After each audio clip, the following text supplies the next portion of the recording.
హిమాలయ శిఖరాలపై కాలాన్ని మించి ఉన్న దివ్యశక్తి ధ్యానంలో మునిగిపోయింది. సృష్టి, స్థితి, లయం అన్నీ ఆయన నిశ్శబ్దంలో నిక్షిప్తమై ఉన్నాయి. ఆయనే పరమశివుడు, జగత్తుకు ఆది అంతం లేని శక్తి. ధర్మం కదిలితే నేను కదులుతాను. కానీ భూమిపై అమరావళి రాజ్యం కష్టాల్లో మునిగిపోయింది. వర్షాలు ఆగిపోయాయి.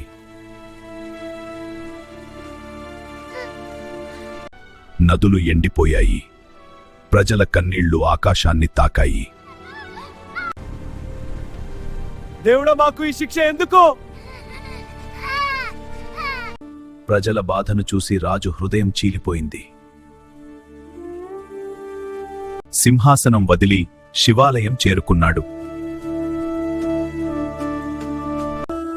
మహాదేవా, నా ప్రజల పాపం ఏమిటి? శిక్షిస్తే నన్ను శిక్షించు వారిని కాదు.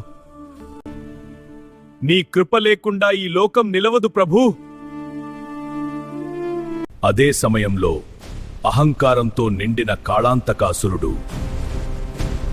శివుని శక్తిని స్వార్థంగా పొందేందుకు తపస్సు చేశాడు. శివా, నన్ను అజేయుడిని చెయ్యి. ఈ లోకంపై నా అధికారం కావాలి. భోళేనాథుడు భక్తుడి భక్తిని చూసి వరమిచ్చాడు. కాని ఒక హెచ్చరికను మరిచిపోలేదు. వరం నీకు శక్తి ఇస్తుంది, కాని అహంకారం నీ వినాశనమవుతుంది. నన్ను ఎవరు ఆపగలరు? వరప్రభావంతో అహంకారం పెరిగింది. కాళాంతకుడు అమరావళిపై దాడి చేశాడు.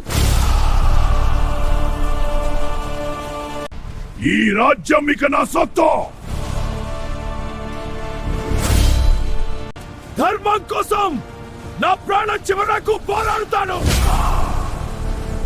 భూమిపై అధర్మం పెరిగింది. ఒక భక్తుడి కన్నీరు కైలాసాన్ని కదిలించింది. ఆ క్షణం తెరుచుకుంది తృతీయ నేత్రం. అహంకారం భస్మమవ్వాలి. శివుని కోపం నుంచి పుట్టిన అగ్ని రూపం. ధర్మాన్ని రక్షించేందుకు అవతరించాడు వీరభద్రుడు. ధర్మానికి విరుద్ధంగా నిలిచినవాడు నిలవడు. అగ్ని, మెరుపులు, గర్జనలు మధ్య జరిగిన యుద్ధం కాలాన్ని కూడా కదిలించింది. ఇది ఎలా సాధ్యం?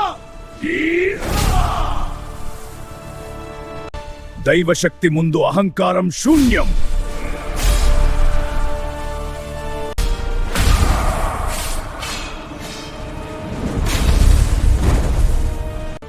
అహంకారం భస్మమైంది.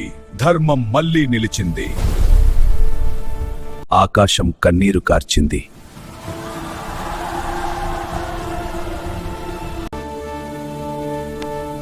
ప్రభూ, నీ కృపే మా జీవితం. మహాదేవుడు శిక్షించడానికి రాడు, మార్గం చూపడానికి వస్తాడు.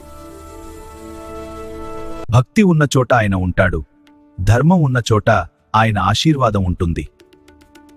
ఓం నమః శివాయ. హర హర మహాదేవ శంభో శంకర. ఈ స్టోరీ మీకు నచ్చితే లైక్ చేయండి, మీ ఫ్రెండ్స్తో షేర్ చేయండి.